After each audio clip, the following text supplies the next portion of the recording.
Here is Snapchat Plus. If I tap on this button, there is a feature called Ghost Trails. So to enable that, you just need to enable like this. It's already enabled by default just when you subscribe and upgrade to Snapchat Plus. So let's investigate what exactly that is. So how does it work?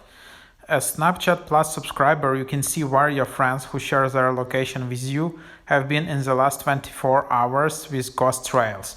You will only see Ghost Trails for friends on the map if they are making their location visible to you. They have access to Snapchat Plus in their country. And location sharing on the Snap map is opt-in for all Snapchatters.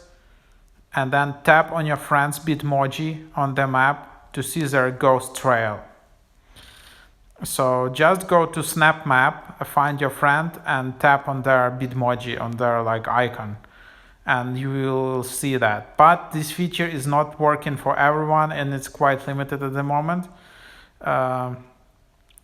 So you will only see Ghost Trails for friends who are sharing their map location with you, are in country where Snapchat Plus is available. So already Snapchat Plus is at the moment not available in every country. It's only in US, UK, a few other countries, and have Snapchat version 11.85 or newer.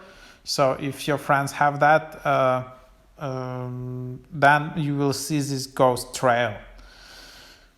And then you can clear your own Ghost Trail by toggling Ghost Mode on and then off in your Snap settings. So that's what I just did. So I just want to turn it off.